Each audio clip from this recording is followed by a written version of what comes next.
Kolbu yang bercahaya tidak akan pernah kesepian. Awak ketakutan enggak anak ketika ketek? Sampai kini mungkin ibu-ibu, adik-adik, mungkin ada sebagian kalau mati lampu ketakutan enggak? Berteriak enggak? Ya, ada yang ketakutan. Jadi di dunia kalau gelap lampu awak ketakutan. Sedangkan dalam diri awak ada alam-alam lain yang lebih banyak yang kita itu secara tidak sadar itu menggunakan itu. Itulah alamnya kolbu, alamnya hati. Kalau di hati tidak ada sumber cahaya, tidak ada pelita di dalamnya, apa yang terjadi? Kalau kacau di luar, di dalamnya lebih kacau. Dan itulah yang membuat cepat kematian psikis. Jadi psikis itu berbahaya. Jadi tugas buya-buya menenangkan, bukan kemudian kena hoax.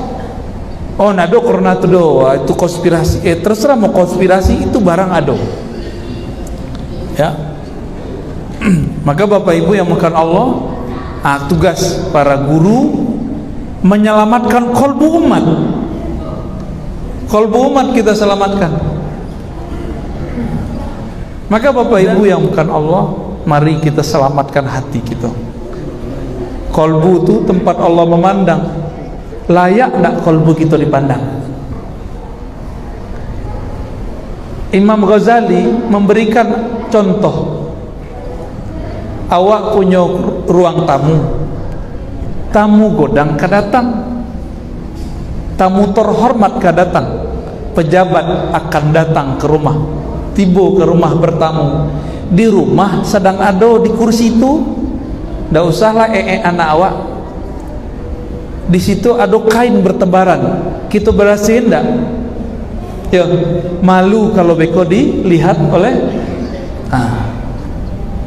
Bahkan dulu di zaman-zaman Orde Baru, kami masih ingat itu, karena Pak Lurah dulu ya. Jadi kalau kadatang gubernur, kadatang presiden, masuk Pak Soeharto dulu, jalan-jalan dibersihkan.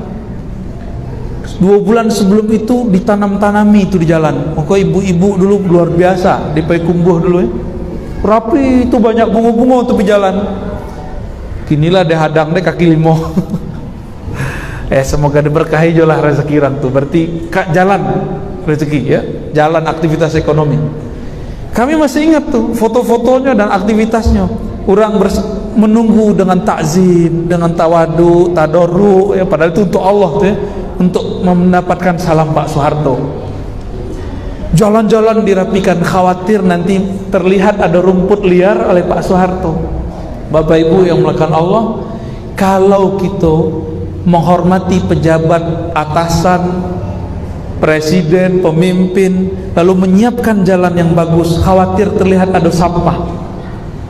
Imam Ghazali pun mengatakan begitu. Suatu kampung mendengar kabar ada seorang raja akan datang, dia akan bersihkan jalan-jalan di kampung. Dia baguskan, khawatir mata sang raja terganggu oleh sampah-sampah atau rumput yang tumbuh liar. Kira-kira kalau Allah ingin memandang kolbu kita, lah pantas belum dipandang, atau banyak rumput liar di situ, atau banyak kotoran di dalam itu. Nggak usahlah raja, nggak usahlah presiden, kalau ada WC bau joyek, lain nama bang Yes itu Pak, nggak, kita siram-siram nggak aja hilang, cari tempat yang lain.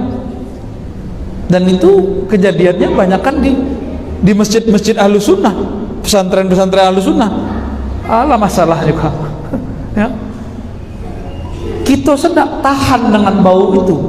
Mohon maaf Bapak Ibu, bau penyakit di dalam kolbu itu lebih dahsyat daripada bangkai, bahkan bau jengkol.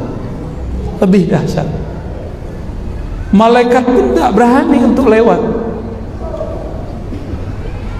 Maka Allah menyebutnya fi qulubihim maradun, di kolbunya ada penyakit. Summa qasat qulubuhum, lalu kolbu mereka mengesat, mengeras.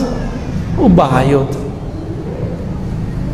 Maka untuk memvaksin kalbu itu supaya tidak masuk virus-virus akhir zaman, fitnah akhir zaman, caranya cuma satu. La ilaha illallah hisni. Allah berfirman, la ilaha illallah itu adalah bentengku, vaksinku, obat dariku. Pakailah kalimat itu. Pakai kalimat itu. Nabi Yunus ditelan ikan disebut al-hut. Entah ikan apalah terjemahannya, mungkin ikan-ikan raksasa lah di dalam laut. Karena tenggelam di dalam, jauh disebutlah nun, zunnun. Zunnun itu yang jauh tenggelam di dalam. Beliau melarikan diri dari tugas, melarikan diri dari masalah, bukan menyelesaikan masalah. Dapat masalah baru, ditelan deh ikan. Ketika di kapal, beliaulah yang paling berat. Itu Allah zahirkan kalimah di dalam kalbunya. Nah, itu yang jarang dibahas itu. Jadi ketika beliau melarikan diri masuk kapal, kapal oleng, maka mesti mengurangi satu penumpang.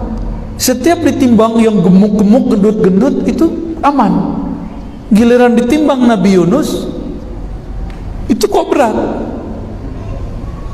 Allah zahirkan beratnya kalimah. Allah zahirkan saat itu. So, Nabi Yunus tidak berat, badannya kurus. Kayak beliau lah badannya. Kurus sehat. Tapi beliau paling berat, Pak. Maka nahkoda katakan, bro Yunus, John kalau bahasa luar, Yunus itu kan jadi John. Angku keluarnya dahsyat, dibuang dari kapal, ditelan langsung deh. Dalam hadis dikatakan, orang yang menuntut ilmu dan guru yang mengajarkan ilmu itu didoakan hatta oleh al-hut, oleh ikan di lautan. Ikan tuh dulu mendoakan Nabi yang ditelannya dulu. Kini ditelannya. Pak kira-kira ikan tuh tidak tahu yang ditelannya orang yang nyodoakan tuh. Sampai dalam perut ikan tidak bisa diolah. Kiranya kalimah tuh bertubuh. Jadi ilmu debusnya kira-kira. Sehingga taring ikan itu tidak bisa menghancurkan tubuh Nabi Yunus, sedikit pun tidak luka. Itulah makna hadis Abu Daud, Bismillahillazi la yadurru ma'asmihi syai'un fil ardi wala fis sama' samil alim. Bah kira-kira Covid nak nampak kan? Tapi jaleh percaya ada beritanya banyak. Ku ikan taringnya sebesar itu tidak bisa menembus tubuh Nabi Yunus. Amalkanlah kaji itu. Bismillahillazi la yadurru ma'asmihi syai'un fil ardi wala fis sama' samil alim. Bukan dihafalkan, dipakaikan dengan nama Allah. Siapa yang bersama namanya, maka tidak ada yang menyakiti baik di langit ataupun di bumi. Virus Covid itu di langit atau di bumi? Di bumi. Ya di bumi nak. Tidak akan bisa, insya Allah. Ikhtiar kita secara rohani. Jangan sombong lalu ikhtiar secara fisik lalu merasa selamat. Belum tentu. Kalbunya harus dibereskan. Syak saja sedikit masuknya, Pak. Syak awak bersalamnya kawan masuknya. Sebab syak itu penyakit di kalbu, melemahkan imun.